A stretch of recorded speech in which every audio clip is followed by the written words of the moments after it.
1000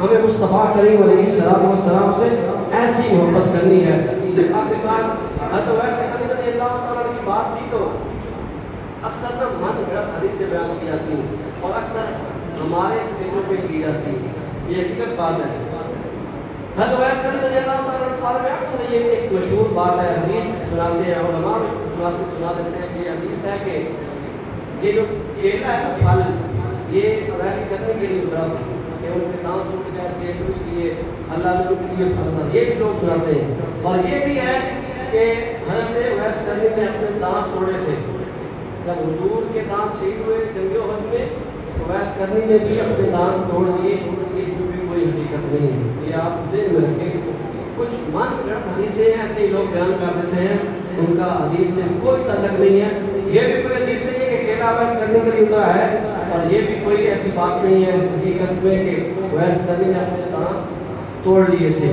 اس طریقے سے ایک حدیث من گھڑت بڑی مشہور ہے، بیان کی جاتی ہے کہ ایک مصطفیٰ کے دور میں ایک بوڑھی عورت تھی اور وہ کہتی تھی، وہ مصطفیٰ کو دیکھ کے اپنا محلہ چھوڑ کے جانے لگی، وہ گٹھڑی اٹھائی ہوئی تھی، آگے سے مصطفیٰ آ گئے، انہوں نے وہ گٹھڑی اٹھائی اور جہاں جانا تھا اس بیوی نے اس کو چھوڑ کے آئے۔ جب مصطفیٰ واپس آنے لگے تو اس بیوی نے کہا کہ میں تمہیں ایک مشورہ دیتی ہوں کہ وہاں ایک جادوگر رہتا ہے، میں اس کے ڈر کے چھوڑ کر جہاں آ گئی ہوں، تم اس کا کلمہ نہ پڑھنا۔ مصطفیٰ نے فرمایا ہو جاتا تو میں ہی ہوں، ایسی کوئی حدیث نہیں ہے، یہ من گھڑت حدیث ہے، کوئی اس کا حدیث کے ساتھ تعلق نہیں ہے، یہ ایسے مشہور ہو گیا، کوئی ایسی حدیث نہیں ہے کہ اس حدیث میں مصطفیٰ کریم علیہ السلام کو اس بیوی نے کہا کہ مصطفیٰ جادوگر ہے۔ اور ایک اور حدیث بھی ہے کہ ایک ایسی بیوی تھی جب مصطفیٰ گلی سے گزرتے تھے تو وہ کوڑا پھینکتی تھی، سنی ہوگی آپ نے، وہ روز کوڑا پھینکتی تھی۔ ایک دن ایسا ہوا مصطفیٰ گزرے، کوڑا نہیں پھینکا گیا، آپ اس کا پتہ کرنے چلے گئے، وہ دیکھا تو بیمار تھی، آپ نے خود صفائی کی، اس کو جو ہے وہ اٹھا کے کھانا کھلایا۔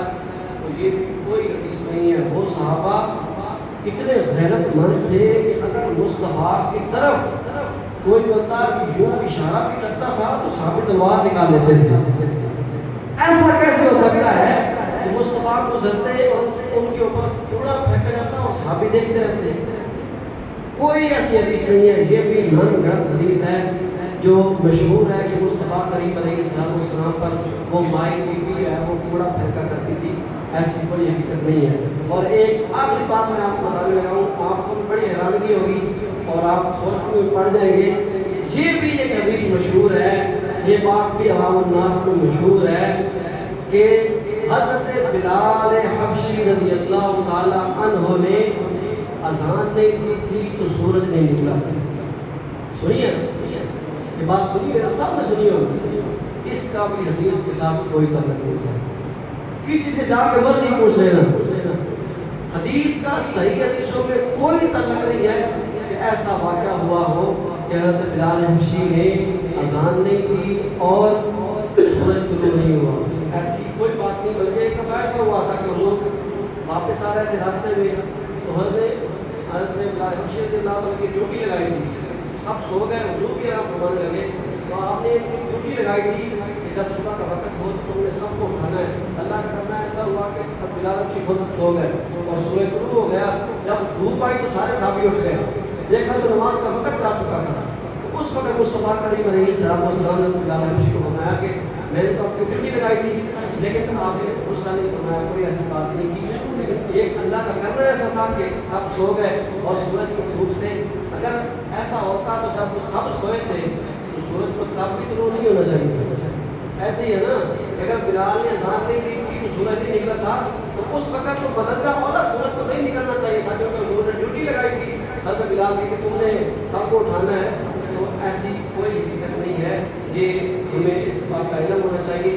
ایسے ہی من گھڑت حدیثیں جو ہیں وہ نہ سننی چاہیے نہ کسی کو سنانی چاہیے۔ حضور کا فرمان ہے جس نے مجھ پر جھوٹ باندھا، میری طرف سے خود ہی کوئی ایسی بات کر دی، اس کا ٹھکانہ جہنم میں ہے۔ اللہ ہمیں سمجھنے سمجھانے کی توفیق نصیب فرمائے۔